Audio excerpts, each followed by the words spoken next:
और स्वागत है आपका हमारे चैनल नेक्स्ट 9 न्यूज़ पर। जी हाँ, आज हम उस एक्ट्रेस के बारे में बात करने वाले हैं जिन्होंने काफ़ी छोटी सी उम्र में अपने करियर की शुरुआत कर ली थी। हम बात कर रहे हैं नंदा कर्नाटकी के बारे में। जी हाँ, नंदा एक बेहद ही उम्दा कलाकार, बेहद ही अच्छी एक्ट्रेस और काफ़ी कम उम्र में उन्होंने अपने करियर की शुरुआत करी थी। जानकर आपको ताज्जुब होगा कि 5 साल की छोटी सी उम्र में नंदा ने अपने करियर की शुरुआत कर ली थी। जी हाँ, 8 जनवरी 1939 में उनका जन्म हुआ था और महज 5 सालों में ही उन्होंने अपने करियर की शुरुआत करी थी। आपको बता दें कि उनके पिता दामोदर भी एक बड़े डायरेक्टर थे और दामोदर ने ही उन्हें अपनी फिल्म में कास्ट किया था। पहले वो फिल्मों में जाने के लिए बिल्कुल भी तैयार नहीं थी। उन्होंने साफ मना किया था कि मैं बिल्कुल भी एक्टिंग नहीं करना चाहती, लेकिन पिता के कहने पर उन्होंने एक्टिंग की शुरुआत करी। लेकिन इस फिल्म की एक्टिंग करते करते ही उनके पिता का निधन हो गया और सारी जिम्मेदारियां नंदा के ऊपर आ गई। इसके बाद मजबूरन नंदा को फिल्मों में काम करना पड़ा क्योंकि उन्हें अपने घर का खर्चा भी चलाना था। इसके बाद नंदा की जिंदगी में काफ़ी कुछ हुआ, काफ़ी कुछ उन्होंने सहा, काफ़ी कुछ उन्होंने देखा।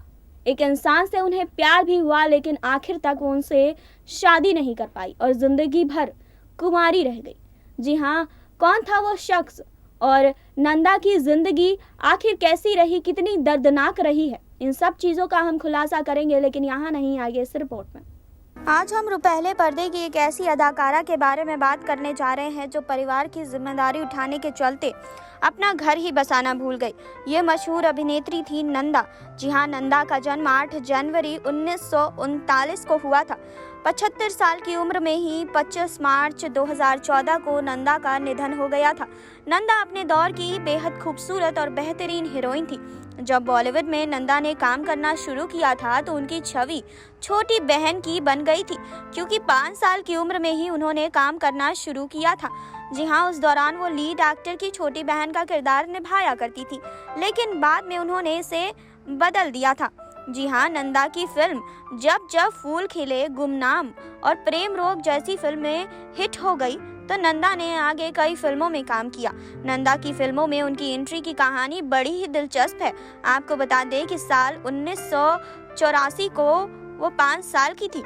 जी हाँ, एक दिन जब वो स्कूल से लौटी तो उनके पिता ने कहा कि कल तैयार रहना, फिल्म के लिए तुम्हारी शूटिंग है, इसके लिए तुम्हारे बाल काटने होंगे। बता दें कि नंदा के पिता विनायक दामोदर कर्नाटकी मराठी फिल्मों के सफल अभिनेता और निर्देशक थे। बाल काटने की बात सुनकर नंदा तो नाराज ही हो गई। जी हाँ, आपको बता दें कि उन्होंने कहा कि मुझे कोई शूटिंग नहीं करनी, बड़ी मुश्किल से माँ ने मेरे बाल लंबे किए हैं। आपको बता दें कि इसके बाद बड़ी मुश्किल से माँ के समझाने पर ही वो शूटिंग के लिए राजी हुई। वहाँ उनके बाल लड़कों की तरह छोटे छोटे काट दिए गए। इस फिल्म का नाम था मंदिर। जी हाँ, इसके निर्देशक नंदा के पिता दामोदर ही थे। फिल्म पूरी होती इससे पहले ही नंदा के पिता का निधन हो गया। जी हाँ, घर में आर्थिक हालत बिगड़ने लगी, जिसके चलते नंदा के छोटे कंधों पर जिम्मेदारी का बोझ आ गया। मजबूरी में उन्होंने फिल्मों में अभिनय करने का फैसला लिया। चेहरे की सादगी और मासूमियत को उन्होंने अपने अभिनय की ताकत बनाया। वो रेडियो और स्टेज पर ही काम करने लगी। नन्हे कंधों पर परिवार की जिम्मेदारी उठाए हुए नंदा महज 10 साल की उम्र में ही हीरोइन बन गई, लेकिन हिंदी सिनेमा की नहीं बल्कि मराठी सिनेमा की। दिनकर पाटिल की निर्देशित फिल्म कुल देवता के लिए नंदा को पूर्व प्रधानमंत्री जवाहरलाल नेहरू ने विशेष पुरस्कार से भी नवाजा था। नंदा ने कुल 8 गुजराती फिल्मों में भी काम किया है। आपको बता दें कि हिंदी में नंदा ने बतौर हीरोइन अपने चाचा वी शांताराम की फिल्म तूफान और दिया में भी काम किया था। आपको बता दें कि नंदा की फिल्म छोटी बहन में राजेंद्र कुमार की अंधी बहन का किरदार निभाया था। उनका अभिनय दर्शकों को बहुत पसंद आया था। उस दौरान लोगों ने उन्हें सैकड़ों राखियां भेजी थी। इसी साल राजेंद्र कुमार के साथ उनकी फिल्म धूल का फूल सुपरहिट भी रही थी। जी हाँ, इस फिल्म में नंदा को बुलंदियों पर पहुंचा दिया। बहन के रोल ने उनका पीछा ही नहीं छोड़ा। नंदा एक बार फिर 1960 की फिल्म काला बाजार में देवानंद की बहन बनी। जी हाँ, नंदा ने सबसे ज्यादा 9 फिल्में शशि कपूर के साथ की। उन्होंने उनके साथ 1961 में 4 दीवार और 1962 में मेहंदी लगी मेरे हाथ जैसी फिल्में की, लेकिन शशि कपूर के साथ सुपरहिट फिल्में रही जब जब फूल खिले। जी हाँ, आपको बता दें कि कई हिट फिल्में देने के बावजूद नंदा की अभिनय प्रतिभा का सही इस्तेमाल कम ही किया गया। शायद उनके अभिनय का पारखी निर्देशक उनकी किस्मत में नहीं था। नाजुक, छुई मुई और प्यारी सी लड़की की छवि को तोड़ने के लिए नंदा छटपटा रही थी। राजेश खन्ना के साथ फिल्म इत्तेफाक में उन्होंने नेगेटिव किरदार तक निभाया, लेकिन दर्शकों को उनका ये रूप स्वीकार न हुआ। जी हाँ, तभी उन्होंने फिल्म नया नशा उन्हें मिली।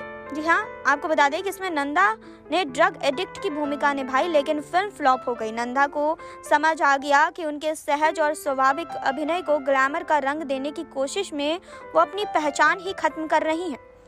जी हाँ, आपको बता दें कि इसके बाद नंदा ने असलियत, जुर्म और सजा और प्रायश्चित जैसी फिल्मों में काम किया, लेकिन नंदा का समय खत्म हो गया था।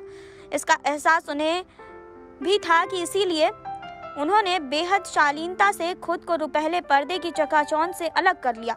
परिवार की जिम्मेदारियां उठाने में वो अपने बारे में सोचने ही भूल गई थी। डायरेक्टर मनमोहन देसाई से वो बेइंतहा मोहब्बत करती थी। देसाई भी उन्हें चाहते थे, लेकिन बेहद शर्मीली नंदा ने मनमोहन को कभी अपने प्यार का इजहार करने का मौका ही नहीं दिया और उन्होंने शादी कर ली। मनमोहन की शादी के बाद नंदा तन्हाई और गुमनामी के अंधेरों में खो गई। आपको बता दें कि मनमोहन भी अपनी शादीशुदा जिंदगी में व्यस्त हो गए, लेकिन कुछ समय बाद ही उनकी पत्नी का भी निधन हो गया। इसके बाद मनमोहन ने फिर से नंदा के नाम मोहब्बत का पैगाम पहुंचाया। नंदा ने उसे कबूल कर लिया। उस दौरान नंदा 50 साल की हो चुकी थी। आपको बता दें कि 1990 में नंदा ने उनसे सगाई कर ली। आपको बता दें, लेकिन किस्मत को शायद ही कुछ और मंजूर था। सगाई के 2 साल बाद ही मनमोहन देसाई की एक हादसे में निधन हो गई। जी हाँ, आपको बता दें कि दोनों कभी एक नहीं हो पाए और नंदा अविवाहित ही रह गई।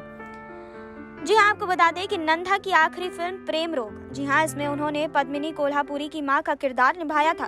कहा जाता है कि नंदा जब भी बाहर जाती थी तो वो सफेद साड़ी में जाती थी, क्योंकि वो मन ही मन में मनमोहन देसाई को अपना पति मानती थी। उनके निधन के बाद नंदा काफ़ी अकेली हो गई थी और उन्होंने ज़्यादा किसी से बात करना भी बंद कर दिया था। उनके खास दोस्तों में माला सिन्हा और वहीदा रहमान का ही नाम शामिल था। जी हाँ, आपको बता दें कि काफ़ी कष्ट भरी रही है नंदा की जिंदगी।